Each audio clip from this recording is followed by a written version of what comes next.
Assalomu alaykum, hurmatli kuzatuvchilar. Men Toshkent davlat iqtisodiyot universitetining MO 53 guruh talabasi Jo'rayev Umarman.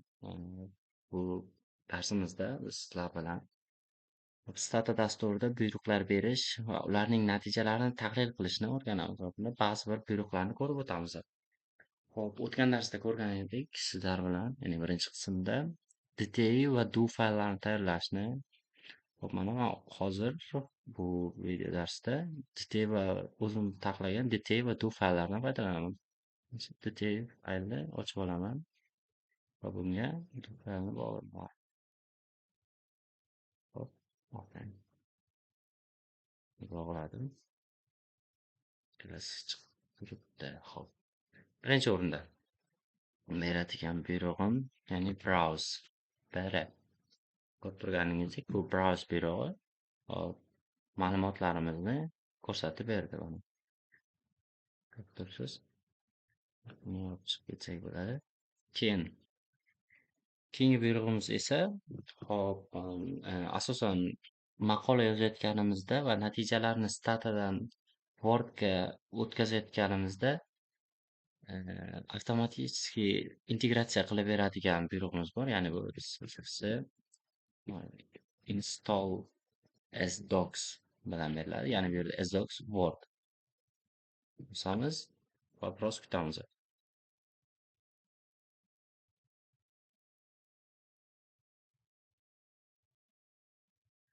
Hop, hop, bu buyruqni berganimizdan keyin mana tasdagi bu natijalarni ko'rsangiz, mana tekshiryapti birinchi o'rinda. Ya'ni SDocs Word fayl oldin yaratilganmi yo'qmi tekshiryapti va keyingi qismida menga natijani ko'rsatyapti. Bu fayl oldin yaratilgan va hozir yangi ma'lumot buyruqlar beradigan bo'lsam, faylni yangilash mumkin deyapti. Hop, endi buyrug'imizni misol qanaqadir buyruq beradigan bo'lsak, mana sum degan buyruq bor. Endi bu nima qiladi? Men ko'rsataman. Hop.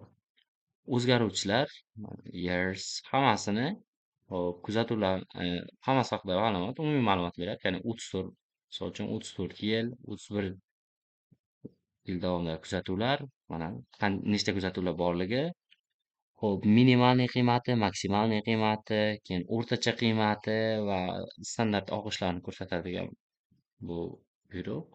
Ko'rib turibmiz. Misol uchun, havo ifloslanish darajasi mana maksimalniy 30-38, minimalniy 23-71. O'rtacha esa 22-13. Xo'p, endi buni Wordga integratsiya qiladigan bo'lsak, sum buyrug'ini oldidan sdoc buyrug'ini beramiz. Sdoc sum. Endi bersak, mana xuddi o'sha ma'lumotlar, hech nima o'zgargani yo'q, faqat pastdan my file doc chiqib turibdi. Buni bosadigan bo'lsak, hop, mana natijani ko'rib turibsiz. O'zi man oldin ham buyruq berganim uchun mana ko'rsatdi. Eng pastga tushadi mana. Hozir boya bergan buyrug'imiz natijasi mana shu yerga tushdi. Bordik buni kopировать qilib maqolamizga qo'yishimiz mumkin bo'ladi. Hop. Xuddi shunday buyrug'imiz oldida sdoc bilan beraveramiz. Hop, keyin do faylni ochib ko'rsataveraman. Keyin mana sdoc list bor. Ya'ni bu xuddi mana boya brauzerda ko'rgan o'zgaruvchilarimizda bizga yozib beradi sdoc list bosamiz va buyruqni beramiz. Zo'r. Mana bu yerda man faylni ochib turganim uchun muammo bo'ldi. Endi buni qaytadan beramiz bu buyruqni. Stock list. Endi mana hech qanaqa xatolik bo'lmadi. My file'ni ochadigan bo'lsak,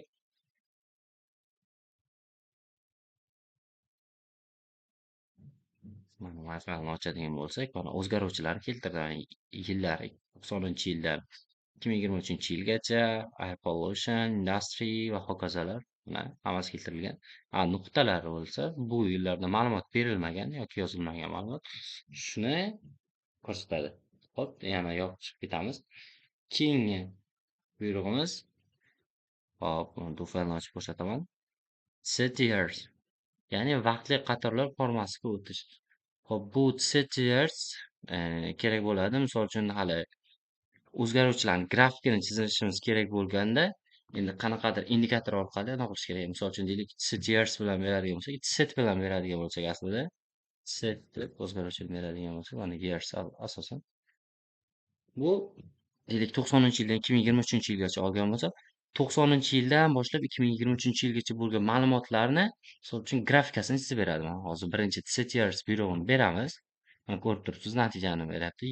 Yillar 90-yildan 2023-yilgacha va delta 1 unit deyapti. Ya'ni har yili bo'lgan. Misol uchun 90, 91, 92, 93 bo'lib ketgan deyapti. Agar 2 bo'ladigan bo'lsa 90, 92, 94 bo'lib ketardi. Shuni endi bu yerdan to be slime buyrug'ini beramiz. Bu qanaqa buyruq? Ya'ni kopirovat qilib olib qo'ysak bo'ladi. Buni hozircha kerak emas. Hop, bu qanaqa buyruq? Mana shu o'zgaruvchi air pollution'ni 90-yildan 2023-yilgacha bo'lgan davr mobaynidagi nima deydi, ma'lumotlar o'zgarishini ko'rsatib beradi vaqt davomida. Misol uchun qarang, 90-yillarda 30 dan yuqori bo'lgan bo'lsa, mana kelgan pasayib, hep shunaqa o'ynashlar bo'lib, mana 2020-yildagi holatiga olib kelgan. Hop, ko'ramiz. Endi ko'rganingizdek, buni orqasida mana bunaqa name replace name G1 replace degan buyruq bor edi. Ikki marta yozib qo'yaman. Replace degan buyruq bor edi. Bu nimani beradi? Misol uchun, hozir mana bu buyruq bitta grafika chiqargan bo'lsa, mana bu buyruq bitta grafika chiqargan bo'lsa, endi bu name G1 replace esa buni bitta grafikani nomlaydi, ya'ni G1 deb nomlaydida ko'rsatib beradi. Enter bosamiz, ko'rganingizdek mana bu yerda G1 deb chiqyapti. Xuddi o'sha grafika, hech narsa o'zgarmagan, faqatgina nom farq qilyapti. Endi bu qachon foyda sezishimiz mumkin? Mana ko'ramiz. Deylik, xuddi shunday mana bu industryni ham, ya'ni ko'rib turibmiz, industry name G2 deb belgilab oldik. Endi boshqa nom bilan beryapmiz. Mana ko'rganingizdek G2 va mana yillar davomidagi ya'ni ketyapti. Misol uchun 90-yillarda kam xarajat qilingan bo'lsa, mana 2020, ya'ni bu xarajatni olganman. 2020-2023-yillarga bu anchagina o'sgan. Endi tasavvur qiling, mana shu ikkita buyruq, ikkita natijani bittada chiqarmoqchiman. Ya'ni bitta ekranda bir vaqtda ko'rib turmoqchiman. O'sha paytda mana bu name G1 replace va name G2 replace'lar menga yordam beradi. Shu yerda qanaqa beraman? Graph combine buyrug'ini beraman va boya qanaqa nom qo'yganman? G1, G2 o'shani yozaman. G1, G2. Enter buyrug'ini beraman. Ko'rib turganingizdek, o'sha grafikalar faqat ikkalasi bitta listda chiqyapti. Bir vaqtda chiqyapti. Shuni bor. Bu faqat ikkita emas. Misol uchun 4 ta, 5 ta, 6 ta o'ziz ya'ni kompyuteringizda qanaqa holatda chiqarib berishiga qarab ko'rishingiz mumkin. Misol uchun men 4 tagacha chiqarganimda yaxshi holatda chiqarib beradi va undan ko'paytiradigan bo'lsa, ma'lumotlarim, ya'ni unitlar qanaqadir bir-birini ustiga chiqib ketadi, shunaqa muammolar bo'lishi mumkin. Hop, shunday. Keyingi hop, to-be scatter buyrug'i. Bu qanaqa? Ya'ni bu yerda buyruq qanaqa bo'ladi? Hop, y, x, yana buyrug'ini yozib ko'rsataman. To-be scatter bo'ladi. Y, keyin x, keyin pastda fit y, x bo'ladi. Bu buyruq nima? Ya'ni y dependent, x independent variable keladi. Ya'ni mana shu dependent variable'da independent variable'ga korrelatsiyasi, ya'ni bog'liqlik darajasini tekshirib beradi. Fit bo'ladigan bo'lsa, bu chiziqli, ya'ni to'g'ri chiziq o'zimiz bilamiz. Bundan tashqari boshqa nomlari bor. Hozir birinchi mana shuni ko'rib o'tamiz. Xo'p, xuddi boya ko'rganimizdek name G1 replace. Yozib oldik, bu o'zimiz uchun. Kerak emas, buni o'chirib turishimiz mumkin. X enterni bosamiz. Mana ko'rib turganingizdek to'g'ri chiziq shaklida chiqarib berdi. Xo'p, ma'lumotlar tarqoq. Ya'ni agar to'g'ri chiziqqa nima deydi, yaqin bo'ladigan bo'lganida edi, ma'lumotlar yaxshi taqsimlangan, bizar ma'lumotlarimiz yaxshi bo'ladi. Hozir ko'rganingizdek ma'lumotlar anchagina tarqoq. Xo'p, endi qolgan buyruqlar ham xuddi shunaqa bir bog'liqligini mana bu lifit bilan beriladigan bo'lsa, bog'liqligini chiziqli funksiyada ko'rsatib beradi. Endi tasavvur qiling, man xuddi shuni kvadrat funksiyadagi holatida bermoqchiman. Ya'ni kvadrat funksiya, parabola orqali tekshirmoqchiman. Boya chiziqli funksiya bo'lsa, endi parabola. Endi bu yerga lfit emas, qfit orqali beriladi. Endi mana shuni G2 deb qo'yay. Ko'rib turganingizdek, mana kvadrat funksiya orqali chizib berdik. Bu holatda ham ma'lumotlarimiz tarqoq, ya'ni mana shu to'g'ri chiziqqa parabolaga yaqin atrofida joylashgan, juda yaqin emas. Ammo bu to'g'ri chiziqqa nisbatan yaxshiroq. Hop, keyin esa endi bundan tashqari, hop, kubik funksiya bor. Kubik funksiyani ko'rib yozaman. Fet yozgan bo'lsa kvadratiga, kubik funksiyaga lipoli bo'ladi. Hop, endi buni G3 deb belgilayman va enter deb bosaman. Mana ko'rib turganingizdek, bu hozir bizga mana bu to'g'ri chiziqdek ko'rinib qoldi. Aslida unaqa emas. Bu kubik funksiya. Ya'ni bu ma'lumotlarimiz boshqacha qo'yganda juda yaxshi, chiroyli qilib chizib bergan bo'lar edi. Bu kubik funksiyaning grafiki bo'ladi. Ma'lumotlarimiz kvadratga nisbatan anchagina yaxshi. Bu yerda tarqoq joylashgan, ammo nisbatan yaxshiroq. Endi xuddi boyagi grafga graf combine G1, G2, G3 buyrug'ini berdim. Uchalasini murojaat qilmoqchiman. Afsuski, mana bu yozuvlar anchagina uzun bo'lganligi uchun ma'lum ma'lumotlarimni kichkina qilib mana bu yerga kichkinagina joyga yozib beryapti. Xatolik. Hop. Buni bemalol o'zingiz analiz ko'rsatishingiz mumkin. Mana ko'rsatib ketdim. Keyin esa polydan keyin graphbox buyrug'i bor. Ya'ni graphbox, misol uchun bitta o'zini beraman birinchi, keyin hammasini berib ko'rsataman. Graphboxni berdim. Xo'p, bu buyruq tahlil qiladigan bo'lsak, ma'lumotlar deylik 34 yil bo'ladigan bo'lsa, 34 yildagi ma'lumotlar mana shu to'rtburchak oralig'iga to'g'ri keladi deylik, mana bu yerda, mana bu yergacha. 50% mana shu yerga to'g'ri keladi. Bu chiziq esa o'rta arifmetikini bildiradi. Ya'ni o'rta arifmetik qiymatini boya ko'rganimizdek 29 nechtalarda xuddi shunaqa o'rta arifmetik qiymat beradi. Bular esa qolgan 50% ma'lumotlar, chetki qism, qolgan 50 ma'lumotlar mana shu yerda joylashgan bo'ladi. Ba'zi bir holatlarda bulardan ham chiqib qayerda nuqtalar bo'lishi mumkin. Shuna u ham ma'lumotimiz, qaysidir ma'lumotimiz bo'ladi. Xo'p, keyin man hammasini bittada, ya'ni bittadan chiqarmoqchi bo'lganman. Shu graphbox buyrug'i va qolgan o'zgaruvchilarni hammasini yozib chiqib enter tugmasini bosaman. Mana ko'rib turganingizdek hammasini chiqarib berdi. Nechta 6 ta o'zgaruvchi bo'ladigan bo'lsa, 6 ta o'zgaruvchini 6 xil rangda chiqarib berdi. Afsuski, boya ko'rganingizdek yana bir aniqlaman, browse qilaman. Ko'rganingizdek hammasi ikki xonali sonlar bu yerda. Mana bu air pollution'da population, urban population, forest, agriculture hammasida ikki xonali son. Bu yerda esa ikki xonali, uch xonali, to'rt xonali son industriyda. Shuning uchun ham ma'lum mana bu yerdagi graphbox buyrug'imda turli xilcha ko'rsatadi. Ya'ni faqatgina industriyada aniq o'sha ko'rib turganingizdek to'rtburchak ichida 50%, qolgan chetki chiziqlar ichida qolgan 50% joylashi aniq ko'rsatib turibdi. Qolganlarini esa chiziq, xuddi chiziq kabi ko'rsatyapti.